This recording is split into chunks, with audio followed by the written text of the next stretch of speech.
بسم اللہ الرحمن الرحیم۔ اہلا و سہلا مرحبا۔ تجوید الفرقان اردو چینل میں آپ کا خیر مقدم ہے۔ اس پہلے سبق میں ہم انشاءاللہ تعالی تجوید کی تعریف، اس کی غرض و غایت، لحن کیا ہوتا ہے، اس کی اقسام اور لحن کی مثالوں کے بارے میں پڑھیں گے۔ اعوذ باللہ السمیع العلیم من الشیطان الرجیم، بسم اللہ الرحمن الرحیم۔ اللہ پاک سورہ نحل آیت 18 میں فرماتے ہیں وَإِن تَعُدُّوا نِعْمَةَ اللَّهِ لَا تُحْصُوهَا إِنَّ اللَّهَ لَغَفُورٌ رَحِيمٌ۔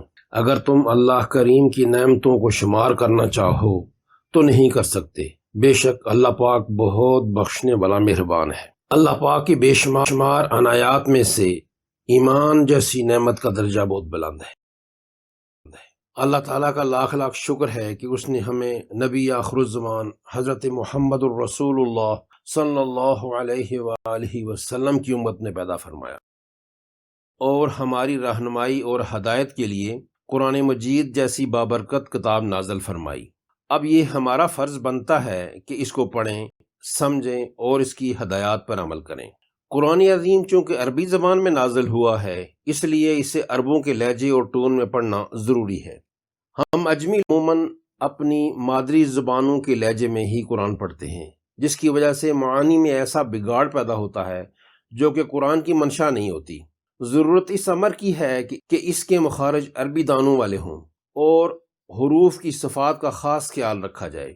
ان مقاصد کے حصول کے لیے ہمیں علم تجوید کی ضرورت پڑتی ہے۔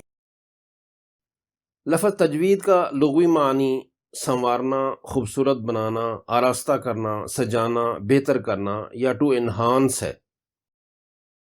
اصطلاحی معنی میں علم تجوید ایسے علم کا نام ہے جو قرآن حکیم کے حروف کو ان کے درست مخارج سے اپنی تمام صفات اور قواعد کے ساتھ ادا کرنے کے طریقے بتاتا ہے۔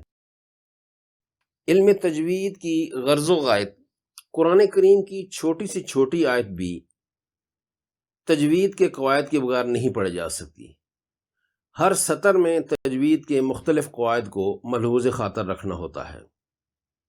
ویڈیو کے بقیہ حصہ میں چند اصطلاحات کے نام آئے ہیں جن کے متعلق ممکن ہے کہ نئے تجوید سیکھنے والوں نے نہ سنا ہو۔ ایسی صورتحال کے لیے عرض ہے کہ آئندہ کے اسباق میں ان پر انشاءاللہ تعالی سیر حاصل گفتگو۔ تجوید کا متضاد لفظ لحن ہے، یعنی کہ تجوید کا لحاظ نہ کرتے ہوئے تلاوت کرنا، تجوید کے قواعد کے خلاف پڑھنا۔ اس کی دو اقسام ہیں، لحن جلی یعنی بڑی غلطی اور لحن خفی یعنی چھوٹی غلطی۔ لحن جلی مختلف صورتوں میں ہوتی ہے، مثلا حرف کو حرف سے بدل دینا، جیسے الحمدو کو الحمدو یعنی کہ خا، حلوے والی خا کو دوسری ہوا والی ہا میں بدل دینا، اور کل کو کل پڑھنا یعنی نقطوں والے کاف کو کش والا کاف پڑھ دینا، اس سے لحن جلی ہوتا ہے۔ ایک اور طرح کی بڑی غلطی اعراب کی غلطی ہے، مثلا انعامتا کی تا پر زبر کو پیش پڑھ دیا۔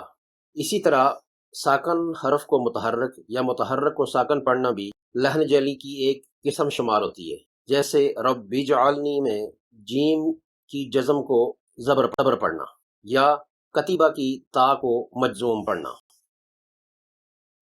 تیسری قسم کی غلطی الفاظ کے درمیان کسی حرف کو گھٹا دینا، کم کر دینا، مثلا لم یولد کو لم یولد پڑھ دینا یعنی کہ واو کو ختم کر دیا، لم یولد کو لم یولد پڑھ دیا۔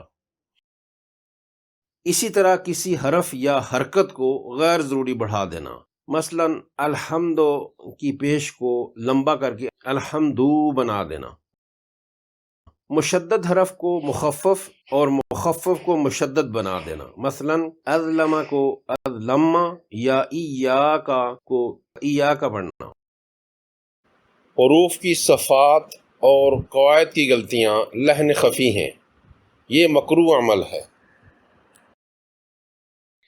لحن خفی حروف کی صفات میں غلطی کرنا ہے، جیسے ربو کا میں را کو پور کی بجائے باریک پڑھ دینا، اظہار کی جگہ اخفا اور اخفا کی جگہ اظہار کرنا، اس سے قرات کے حسن میں کمی آتی ہے۔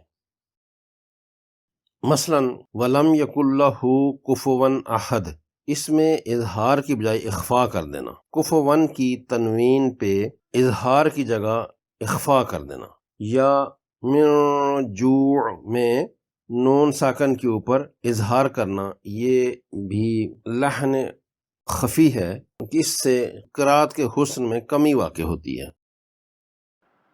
اگر آپ کو یہ ویڈیو پسند آئی ہو اور آپ یہ سمجھتے ہوں کہ کسی اور کو اس سے فائدہ ہو سکتا ہے تو تعاونوا علی البر کے مصداق اس چینل کا لنک ان سے شیئر کریں تاکہ وہ بھی ان اسباق سے مستفید ہوں اور آپ کے نامہ اعمال میں بھی اجر لکھا جائے۔ وعلیکم السلام ورحمۃ اللہ وبرکاتہ۔